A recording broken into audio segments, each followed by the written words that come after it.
बिस्मिल्लाहिर्रहमानिर्रहीम। आज आपको जो पीडीएम सरकार की जो कारकर्दगी है उस हवाले से बताएंगे कि निगरान हुकूमत की जो वज़ीर ख़ज़ाना है शमशाद अख्तर साहिबा, उन्होंने इसहाक डार को और पीडीएम सरकार के परखचे उड़ा के रख दिए हैं। उन्होंने आज सेनेट की कमेटी में जो मीटिंग हुई उसके बाद फिर मीडिया से गुफ्तगू हुई तो उसमें बताया कि जो इतने मामलात गंभीर हो चुके हैं, माशी मामलात इतने गंभीर हो चुके हैं कि इनको कंट्रोल करना बहुत मुश्किल है। अब एक स्टेटमेंट जो उन्होंने पहले दिया कि कहती कि मैं तो अब सोच रही कि मैंने ये क्या समझ के ये ओहदा कबूल किया, क्योंकि बहुत ज़्यादा मामलात गंभीर हैं। लेकिन अब इस हवाले से उनके एक बयान दोबारा जारी हुआ कि मेरा कहने का मकसद ये नहीं था, मैं तो कौम की खिदमत करने के लिए आई हूँ। तो ये सारी सूरत हाल है। सबको पता है कि पिछली पीडीएम सरकार जो 16-17 माह जो इस मुल्क के साथ खलवाड़ होता रहा है, जो पहले मिफ्ता इस्माइल साहब थे, उसके बाद जो इसहाक डार साहब ने 8 माह जो IMF के साथ जो है मुआहिदा लेट किया, उसके बाद जो मुआहिदा हुआ वो भी उन्होंने अपनी मर्ज़ी से की चीज़ें करवाई। जो सर्कुलर डेट है जो उस पर जो पाकिस्तान का जो बिजली सेक्टर पे गर्दशी कर्ज़ा है जो बहुत बढ़ता जा रहा है, उस पर बहुत ज़्यादा IMF को एतराज़ात थे पहले। तो गवर्नमेंट ने उनकी हर बात से एग्री किया और हर लिहाज से हर महीने जो बिजली के बिल हैं वो बढ़ रहे हैं। हमने पिछले वीडियो में भी आपको बताया कि तकरीबन जो सितंबर का जो बिल आएगा तो वो 91 रुपये 91 रुपये फ़ी यूनिट के हिसाब से आएगा, तो लोगों के और चीखें निकलेंगी। तो शमशाद अख्तर का कहना था कि लोगों को सब्र करना चाहिए, सब्र सब्र सब्र सब्र के अलावा कुछ नहीं है हमारे पास देने को। IMF क्योंकि मान नहीं रहा है, IMF के साथ जो मुआहिदा हुआ था, जो पिछली हुकूमत ने मुआहिदा किया था, उस मुआहिदे पे मनोवन अमल करने के हम पाबंद हैं। हम उसमें ना कोई उनसे रिलीफ ले सकते हैं, ना उनकी जो मुआहिदे में किसी भी किस्म की रूगर्दानी हो सकती है। तो सब्सिडी पावर सेक्टर को और 400 यूनिट जो बिजली के बिल जो जिनके बिल आते हैं उनको पहले था कि इंस्टॉलमेंट कर ली जाए, लेकिन IMF की अप्रूवल के बाद होगी। लेकिन क्योंकि अब हुकूमत ने खड़े हाथ कर दिए हैं कि IMF जो है वो नहीं मान रहा, तो पाकिस्तानियों के बिल इसी तरह ही आने हैं। और पाकिस्तानियों के इस सूरत हाल की जो असल ज़िम्मेदार वो नून लीग है। वो सबको पता है कि पिछली पीडीएम सरकार में शहबाज शरीफ साहब और इसहाक डार साहब ने इस मुल्क के साथ क्या क्या कुछ किया है। तो ये एक है, ये बड़ी भयानक सी सूरत हाल है। इस पे अब क्योंकि माशी मामलात पे हर इदारा जो है उन्होंने सर पकड़े हुए हैं कि ये क्या हो रहा है। डॉलर जो है वो ओपन मार्केट में 325 पे चला गया है, इसी तरह जो इंटर मार्केट में 300 की हद क्रॉस कर चुका है। कल जो बिजली जो पेट्रोल और डीज़ल की कीमतें दोबारा बढ़ रही हैं, तो तकरीबन जो हमारे एस्टिमेट है जो हमें सोर्स से बताया गया है कि तकरीबन 15 से 20 रुपए पेट्रोल और डीज़ल की कीमत बढ़ने जा रही है। तो ये एक प्लस पॉइंट होगा, इससे महंगाई में और इजाफा होगा। तो ये सारा चीज़ें हैं, इसमें लोगों के लिए बहुत मुश्किलात हैं।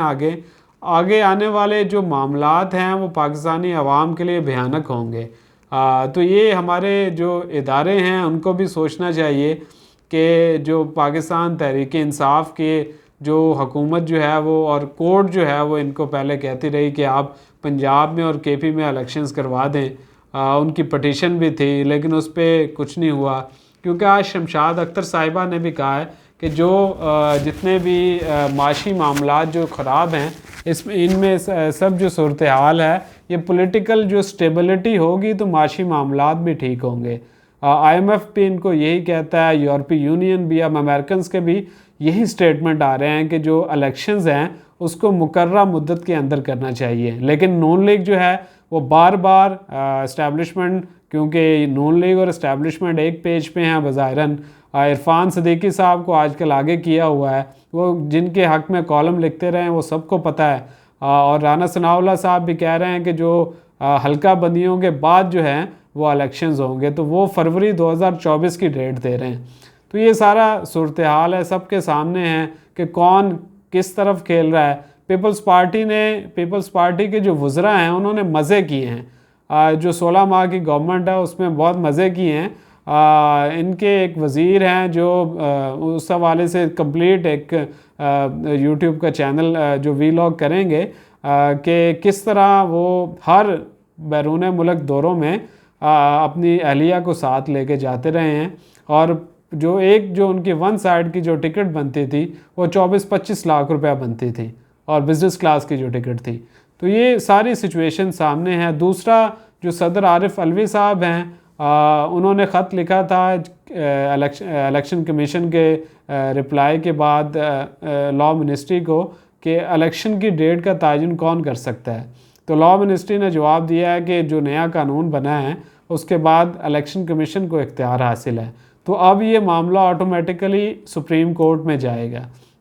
सुप्रीम कोर्ट में ऑलरेडी केपी और पंजाब के इलेक्शंस के केस चल रहा है। दूसरा, उस पर डिसीजन जो है वो चीफ़ जस्टिस 16 सितंबर से पहले वो दे देंगे। दूसरा, जो इलेक्शंस के जो नैब के तरमीम बिल के हवाले से भी चीफ़ जस्टिस की एक सोच जो नज़र आ रही है कि वो अपने 16 सितंबर से जाने से पहले इस पर भी डिसीजन करना चाहते हैं। तो अगले आइंदा आने वाले दिन तमाम इदारों के लिए, तमाम पॉलिटिकल पार्टीज़ के लिए वो सब खौफज़दा एक किस्म के हुए हैं कि एक तो पाकिस्तानी अवाम तो खौफज़दा है ही है कि आगे किसी को कोई चीज़ क्लियर नहीं हो रही कि पाकिस्तान का मुस्तकबिल क्या हो सकता है। लोग बाहर तेज़ी के साथ जा रहे हैं। अगर हम जहरी इस्लामाबाद के दफ्तर के बाहर चले जाएं तो हज़ारों की तादाद में वहाँ पे अवाम होती है। इवन कि वहाँ पे जहरी का जो दफ्तर है वहाँ पे जो अपॉइंटमेंट्स लेने के लिए लोगों को, एजेंटों को पैसे देने पड़ रहे हैं। तो एक तो वो वहाँ पे सफ़र हो रहे हैं। दूसरा, जो महंगाई है, महंगाई ने बेड़ा गर्क कर दिया हर अवाम का। इस्लामाबाद जैसे शहर में रहना बहुत मुश्किल हो गया है। तो ये सारी चीज़ें हैं, और हुकूमत जो है, जो प्राइम मिनिस्टर साहब हैं, जो निगरान वज़ीर आज़म साहब हैं, वो कीनिया के दौरे पे जा रहे हैं, और कीनिया के दौरे पे क्लाइमेट चेंज की कॉन्फ्रेंस पे जा रहे हैं, और इनका ये पहला दौरा होगा।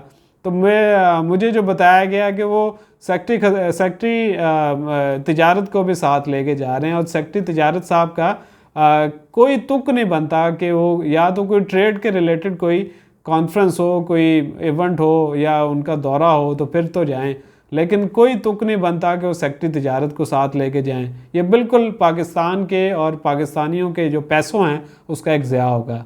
तो ये सारी सूरत हाल है। इंशाल्लाह आपको आइंदा भी इस हवाले से आगाह करते रहेंगे। Thank you.